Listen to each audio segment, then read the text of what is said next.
ইসলাম কখনোই একজন প্রকৃত মুসলমানকে ভারতকে তার মাতৃভূমি হিসাবে গ্রহণ করার অনুমতি দেয় না। নমস্কার বন্ধুরা, আমার নাম ধ্রুবজ্যোতি সরকার। যদি আপনি ডক্টর আম্বেদকরকে মানেন, তাহলে ওনার সম্পূর্ণ বিচারধারাকে আপনার মানা উচিত। কিন্তু মানুষ সবসময় নিজের পছন্দের জিনিসটাকেই আগে বেছে নেয়। ঠিক একই রকমভাবে তখনকার সরকার বাবা সাহেব আম্বেদকরের সম্পূর্ণ বিচারধারাকেই সামনে আসতে দেয়নি। শুধু হিন্দু জাতিভেদ প্রথার সমালোচনাকে উদারপন্থীরা হিন্দু ধর্মকে উপহাস করার জন্য ব্যবহার করেছিল। আম্বেদকরের সম্পূর্ণ বিচারধারা মানুষের কাছে পৌঁছাক, সেটাই চেয়েছিল বাবা সাহেব আম্বেদকর। আর তার জন্যই তিনি একটি বই লিখেছিলেন, যার নাম হলো Pakistan or the partition of India. আর এই বইটা পাবলিশ হয়েছিল 1945 সালে, দেশ ভাগ হবার আগে। কিন্তু সেটা মানুষের কাছে পৌঁছতে দেওয়া হয়নি।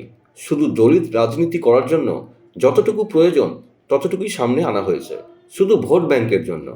বাবা সাহেব আম্বেদকর ভারতের সমাজ, সংবিধান, দলিত এদের নিয়ে কী ভাবতেন সেটা মানুষকে বলা হয়েছে। কিন্তু মুসলিমদের নিয়ে বাবা সাহেব আম্বেদকর কী বলেছে সেটা মানুষকে বলা হয়নি। সেটা আমি আজকে আপনাদের বলবো। পেজ নম্বর 291। আমি বলছি না, বাবা সাহেব আম্বেদকর বলছে যে ভারতের মুসলমানরা কখনো এই দেশের প্রতি অনুগত, অর্থাৎ হিন্দিতে বলে ওয়াফাদার হতে পারে না।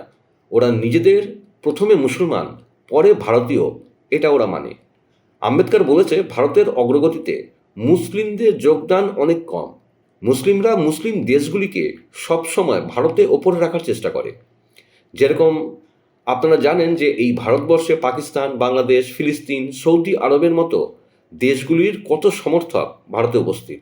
বি আর আম্বেদকরের মতে ইসলাম কখনোই একজন প্রকৃত মুসলমানকে ভারতকে তার মাতৃভূমি হিসাবে গ্রহণ করার অনুমতি দিতে পারে না। এর জন্য ইসলামী শাসন প্রতিষ্ঠা অপরিহার্য। পেজ নম্বর 325। এটি এমন একটি বিশ্বাস যা মানুষকে মুসলিম এবং অমুসলিমদের কঠোরভাবে বিভক্ত করে, যেখানে ভ্রাতৃত্ব এবং ভ্রাতৃত্বের সুবিধা শুধুমাত্র তাদের জন্যই সীমিত, অর্থাৎ সেটা মুসলমানদের মধ্যেই সীমাবদ্ধ। এটি মুসলিম এবং অমুসলিমদের মধ্যে যে পার্থক্য তৈরি করে তা খুবই বাস্তব। ইসলামের ভ্রাতৃত্ব মানে সব মানুষের সাথে ভ্রাতৃত্ব না। মুসলমানদের ভ্রাতৃত্ব শুধুমাত্র মুসলমানদের জন্যই, আর যারা এর বাইরে আছেন তাদের জন্য অবমাননা এবং শত্রুতা ছাড়া আর কিছুই নেই। একজন প্রকৃত মুসলমান কোনোদিন ভারতকে মাতৃভূমি আর হিন্দুদের নিজেদের ভাই মনে করতে পারে না। যারা বলেন বিজেপির জন্য সব জায়গায় হিন্দু মুসলিম হচ্ছে, তারা দয়া করে বইটা একবার পড়বেন। সর্ষেতেই ভূত। পেজ নম্বর 279। একজন মুসলমানের জন্য দেশের প্রতি তার আনুগত্যের চেয়ে তার ধর্মের প্রতি বিশ্বাসের প্রতি আনুগত্য বেশি গুরুত্বপূর্ণ।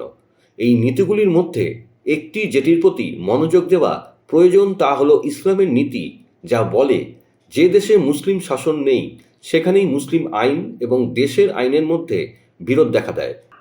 যেখানেই মুসলিম আইন এবং দেশের আইনের মধ্যে বিরোধ দেখা দেয় সেখানে মুসলিম আইন দেশের আইনের ওপর প্রাধান্য পাবে এবং একজন মুসলমানের জন্য মুসলিম আইন প্রাধান্য পাবে। একজন মুসলিম বেসামরিক বা সৈনিক, সে মুসলিম বা অমুসলিম প্রশাসনের অধীনে থাকুক না কেন, কোরআন তাকে একটিমাত্র অনুগত্য গ্রহণের নির্দেশ দেয়, অর্থাৎ ঈশ্বরের প্রতি, তার নবীর প্রতি এবং মুসলমানদের মধ্যে ক্ষমতায় থাকা ব্যক্তিদের প্রতি। মুসলিম ক্যানন আইন অনুসারে বিশ্ব দুটি শিবিরে বিভক্ত। দারুল ইসলাম মানে হচ্ছে ইসলামের আবাস, এবং দারুল হার্ব মানে হচ্ছে যুদ্ধের আবাস, মানে যেটা যুদ্ধের ভূমি। একটি দেশ হলো দারুল ইসলাম, যখন সেখানে মুসলমান শাসন হয়, আর দারুল হার্ব যা যুদ্ধের ভূমি। আর ভারত হলো দারুল হার্ব, মানে এটা যুদ্ধের ভূমি। এটা মুসলমানদের দেশ হতে পারে, কিন্তু এটা হিন্দু মুসলমানের সমান বসবাসের দেশ হতে পারে না। তাছাড়া মুসলমানদের দ্বারা শাসিত হলেই এটা মুসলমানদের ভূমি হতে পারে। যে মুহূর্তে জমি কোনো অমুসলিম শক্তির নিয়ন্ত্রণে চলে আসে, তখন দারুল ইসলাম হওয়ার পরিবর্তে এটি দারুল হার্ব হয়ে যায়। আর তখন জিহাদের সফলতার জন্য বিদেশি ইসলামিক শক্তিরও সাহায্য নেওয়া যায়। 1945 সালে যেটা আম্বেদকর লিখেছিলেন সেটাই ভারতবর্ষ জুড়ে এখন হচ্ছে। গান্ধীজিকে নিয়ে আম্বেদকর কি বলেছিল শুনুন। গান্ধীজির ভেতরে এক, বাইরে এক, কোনো দিক দিয়েই গান্ধীজি মহাত্মা হতে পারে না। তিনি আরও বলেছেন যে ভারতবর্ষের মতো দেশে লোকতন্ত্র কোনোদিন চলতে পারে না। আজকে আপনারা নিজেরা পর্যবেক্ষণ করে দেখে নিন, আম্বেদকর 1945 সালে যেগুলি লিখে গেছে সেগুলি কি আজকে হচ্ছে না ভারতে? লাভ জিহাদ, জমি জিহাদ, থুক জিহাদ আর জঙ্গির তো অভাব নেই। বন্ধুরা, ভিডিওটি ভালো লাগলে দয়া করে লাইক শেয়ার করে দেবেন, আমাদের পেজটা ফলো করে দেবেন আর আপনার মতামত কমেন্ট করে অবশ্যই জানান। ধন্যবাদ।